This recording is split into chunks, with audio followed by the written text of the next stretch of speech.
हरे कृष्णा। राधे राधे। हाँ, हम आज आपको सूरवीर सूर्यपुत्र के बारे में बताते हैं।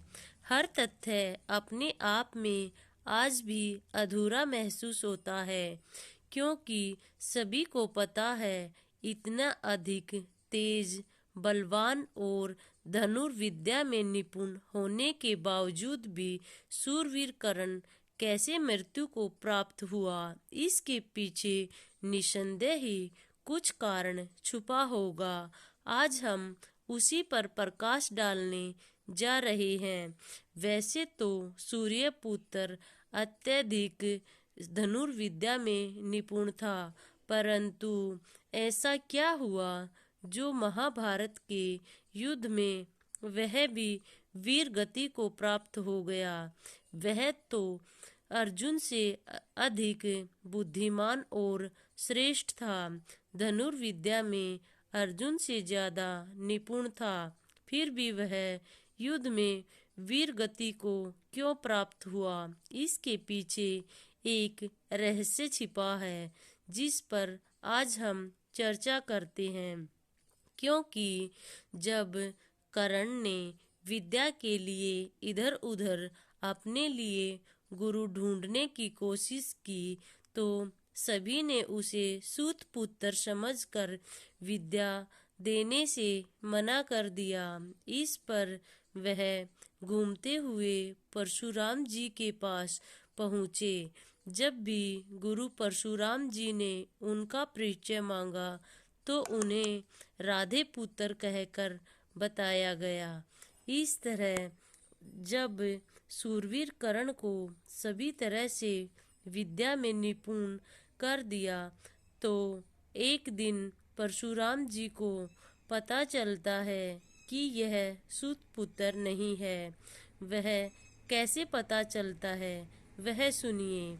एक दिन परशुराम जी वृक्ष के नीचे आराम कर रहे थे, और आराम करते करते पास में उनके शिष्य सूरवीर सूर्यपुत्र कर्ण बैठे थे। उन्हें निंद्रा की अनुभूति होने लगी। इस पर निंद्रा से युक्त होकर परशुराम जी ने अपना सिर अपने ही शिष्य सूरवीर कर्ण के पैर के ऊपर रख लेते हैं और उन्हें निंद्रा आ जाती है।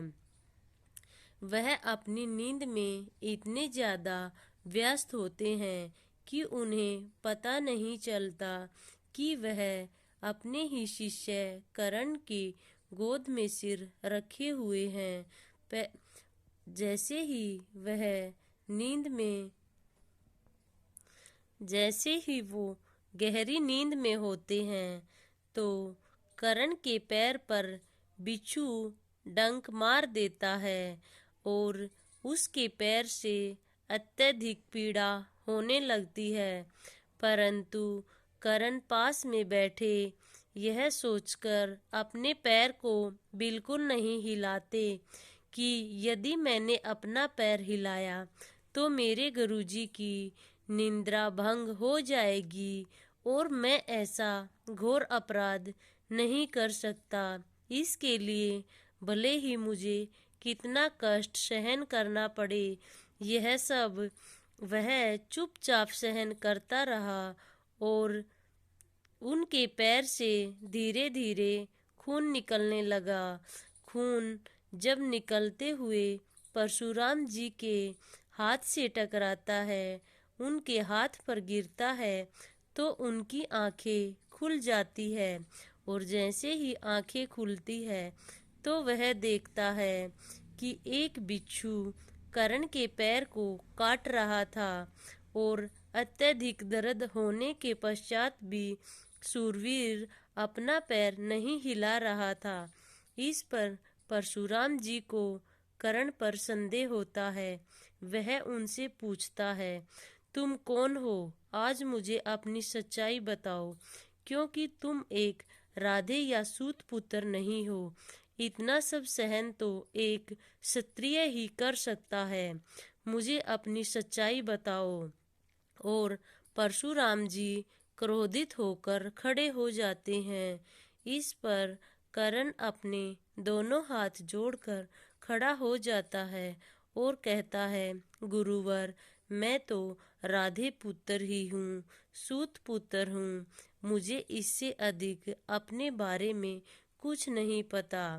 इस पर परशुराम जी क्रोधित होकर कर्ण को श्राप देते हैं कि जैसे तुमने मुझे धोखे और चालाकी से विद्या ग्रहण की है, मैं तुम्हें श्राप देता हूँ। जब भी तुम्हें इसकी सबसे ज्यादा जरूरत होगी, तुम उसी समय यह धनुर्विद्या भूल जाओगे। यही मेरा श्राप है। ऐसा सुनकर कर्ण की आंखों में आंसू आ जाते हैं और महाभारत के अंत में ऐसा ही होता है। जब सूरवीर कर्ण को अपनी शस्त्र विद्या का सबसे अधिक जरूरत का समय होता है, उसी समय उनके मस्तिष्क और बुद्धि से धनुर्विद्या का ज्ञान समाप्त हो जाता है।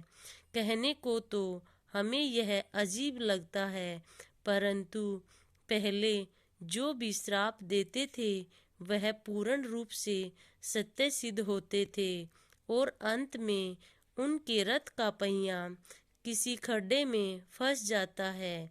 वह अपनी धनुर्विद्या का उचित न प्रयोग करने के कारण ही अंत में अर्जुन उन्हें मार गिराता है। इस तरह परशुराम जी का श्राप कर्ण के लिए सत्य और आघातशाली साबित होता है। इसी के साथ राधे राधे।